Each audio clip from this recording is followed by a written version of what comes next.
នៅតែមានបងប្អូនយើងមួយចំនួនគឺគាត់នៅតែឆ្ងល់ណាពីសញ្ញាដាស់តឿននៃការផ្លាស់ប្ដូរប្រេងម៉ាស៊ីនហ្នឹងគាត់ថាឡានគាត់ទៅបដូរបាន2ថ្ងៃនៅតែលោតសញ្ញាហ្នឹងចេញសញ្ញាប្រេងម៉ាស៊ីនឲ្យផ្លាស់ប្ដូរទៀតជាការពិតខ្ញុំបានបញ្ជាក់មុនណានៅក្នុងវីដេអូរបស់ខ្ញុំគឺសញ្ញាហ្នឹងគឺជាសញ្ញាដាស់តឿនឲ្យយើងបដូរប្រេងម៉ាស៊ីនចឹងឡានបន្ទឹកដែលនាំចូលពីអាមេរិកហ្នឹងគឺមានសញ្ញាហ្នឹងហើយមិនថាឡាន Toyota Prius មិនថាឡាន Highlander ឬក៏ឡាន Lexus ឡានអីផ្សេងៗហ្នឹងដែលយើងនាំចូលពីអាមេរិកឡានបន្ទឹកហ្នឹងគឺវាមានសញ្ញានេះសញ្ញាប្រេងម៉ាស៊ីននេះចឹងមិនថាទោះបីថាយើងទៅតែបដូរប្រេងម៉ាស៊ីនក៏ដោយដល់ពេលវេលាដែលវាត្រូវចេញគឺវាចេញឲ្យជាសញ្ញាដាស់តឿនទេចឹងអត់មានបញ្ហាទេចេញសញ្ញាហ្នឹងបងប្អូនអាចប្រើប្រាស់ឡានបានធម្មតាទេប៉ុន្តែបើសិនជាបងប្អូនចង់លុបចេញក៏បានដែរលុបវាចោលទៅណាលុបវាចោលហើយរបៀបលុបគឺដូចតែគ្នាទេមិនថាឡានកាមេរីឡាន Highlander ឡាន Lexus អីដែលចេញសញ្ញាហ្នឹងគឺការលុបដូចគ្នាទេគាត់ថាកន្លែងកុងតាក់ដែលត្រូវចុចហ្នឹងវាមានទីតាំងខុសៗគ្នាចឹងណាតែរូបមន្តគឺតែមួយទេចឹងណាដើម្បីលុបវាចេញងាយបងប្អូនគ្រាន់តែមើលកន្លែងកុងទ័រយើងនេះកន្លែងកន្លែងកុងទ័រនេះយើងកន្លែង trip នេះយើងចុចយកកន្លែងយកកន្លែងម៉ាយរបស់វាអ្នកចុចកន្លែងនេះកន្លែង audio នេះ audio trip នេះយើងចុចមួយមកចុចមួយនេះយក audio អញ្ចឹងណាយើងយក audio យើងកុំឲ្យយក trip អញ្ចឹងយើងចុចមួយទៅ trip នេះ trip A trip B ហើយនឹង audio អញ្ចឹងណាអញ្ចឹងយើងចុចឲ្យចំអាកន្លែង audio ហ្នឹងមកចុចចំកន្លែង audio ហើយចាំយើងបលុតឡានវិញណាចុចកន្លែងនេះមាន trip A trip B ហើយ audio អញ្ចឹងយើងចុចកន្លែងឲ្យចំ audio នេះ trip B ក៏អត់យក trip A ក៏អត់យកដែរចុចចំកន្លែងហ្នឹងហើយគឺយើងបលុតឡានទៅបលុតឡានតទៅពីបលុតឡានហើយយើងចុចកន្លែង audio trip នេះជាប់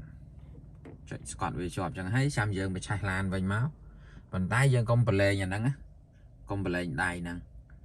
កុំប្រឡែងឥឡូវយើងបញ្ឆេះឡាននេះឃើញទេកាលណាយើងបញ្ឆេះឡានវាចេញត្រេអញ្ចឹងនេះកាលណាសូនអញ្ចឹងអស់ហើយចាំយើងប្រឡែងដៃនេះមកគឺអាសញ្ញាហ្នឹងគឺវាបាត់ហើយនេះឃើញទេនេះសញ្ញាហ្នឹងបាត់ហើយអញ្ចឹងវាលែងចេញហើយតរយៈកាលយូរដល់កំណត់ដែលវាត្រូវលោតគឺវាលោតម្ដងទៀតហើយសញ្ញាហ្នឹងបើសិនជាវាចេញឬវាលោតហ្នឹងក៏អត់មានបញ្ហាដែរបងប្អូនអាចប្រើប្រាស់បានអត់មានបញ្ហាអីប៉ះពាល់អីដល់ម៉ាស៊ីនឬដល់ប្រព័ន្ធរបស់ឡានទេនេះឧបមាដូចជា Lexus RX 330នេះអាកុងតាក់ audio trip របស់វាហ្នឹងគឺវានៅខាងឆ្វេងនៃចង្កូតនេះខាងក្រោមនេះប៊ូតុង audio trip របស់វានៅកន្លែងនេះអញ្ចឹងយើងរកតែ audio trip ហើយយើងចុចរកអាកន្លែងកុងទ័ររបស់យើងមើលនៅលើលេខកុងទ័ររបស់យើងហ្នឹងឲ្យចំ audio trip ដែរមកហើយយើងបលុតឡានកាច់សោបលុតហើយយើងបើកសោ2តង់ព្រោះអាសោពួក Lexus 330ហ្នឹងឡានដែលវាប្រើសោកាច់វាប្រើ smart key អញ្ចឹងប្រភេទប្រើ smart key យើងអត់ប្រឆេះទេយើងកាច់2តង់ណាមិនថាឡានផ្សេងដូចគ្នាហើយឡានខ្លះគឺអាចំណុច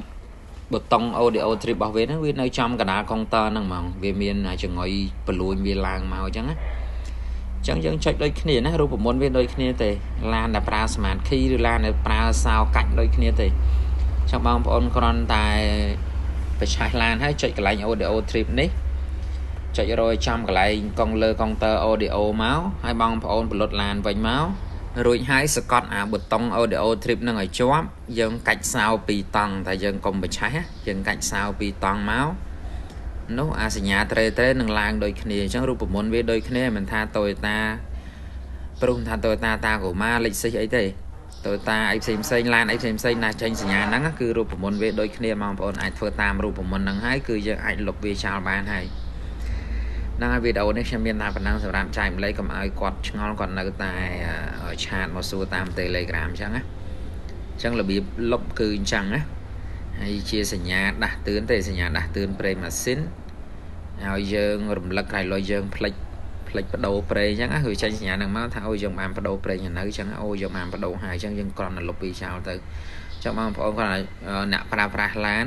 អាមេរិកគឺយើងចងចាំរូបមន្តនេះហើយគឺចេញកុំឲ្យវាទៅអារម្មណ៍យើងលុបវាចោលទៅណាអត់លុបក៏អត់បញ្ហាដែរតែយើងលុបវាចោលទៅហ្នឹងហើយ រាល់ភ្លើងសញ្ញាទាំងអស់ដែលលោតនៅលើតាផ្លូវរបស់រថយន្តរបស់យើងហ្នឹងណាវាមានន័យថាសញ្ញាពណ៌លឿងទៅក្រូចពណ៌ទៅក្រូចពណ៌លឿងហ្នឹងវាមានន័យថាសញ្ញាដាស់តឿនទេសញ្ញាក្រាលរំលឹកចឹងណាបើសិនជាសញ្ញាពណ៌ក្រហមមានន័យថាសញ្ញាពុំមានចឹងយើងមិនអាចធ្វើដំណើរបានទេបើសិនជាសញ្ញាពណ៌ក្រហមនឹងលោតឡើងយើងត្រូវពិនិត្យមើលអាហ្នឹងវាមានអត្ថន័យចឹងណារាល់សញ្ញាទាំងអស់ណាដូចជាសញ្ញាខ្សែក្រវ៉ាត់អីពណ៌ក្រហមវាលោតផ្លែបើសិនជាយើងអត់ពាក់ខ្សែក្រវ៉ាត់ដូចជាសញ្ញាពងសុវត្ថិភាពវាលោតសញ្ញាពងពណ៌ក្រហមសញ្ញាសញ្ញាប្រាំងដៃជួនកាលយើងជន់ប្រាំងដៃយើងទាញប្រាំងដៃហ្នឹងយើងអាចបានដោះវិញណាអាហ្នឹងក៏ជាបញ្ហាដែរឲ្យតាសញ្ញាពណ៌ក្រហមហ្នឹងគឺយើងត្រូវពិនិត្យមើលមានន័យថាយើងខ្វះខាតនៅចំណុចណាហើយវាមានន័យថាគេមិនអនុញ្ញាតឲ្យយើងចេញដំណើរទេវាមានន័យចឹងណាសញ្ញាហ្នឹងពណ៌នៃសញ្ញាហ្នឹងមកសញ្ញាពណ៌លឿងទៅក្រោយហ្នឹងមានន័យថាជាសញ្ញាការរំលឹកហើយប៉ុន្តែយើងអាចធ្វើដំណើរបាននៅពេលណាដែលយើងអាចមានពេលវេលាសមរម្យយើងត្រូវតែជួសជុលវាទៅសញ្ញាពណ៌ទៅក្រោយវាមានន័យចឹងណាហ្នឹងហើយអរគុណសម្រាប់ការទស្សនាបាទអរគុណ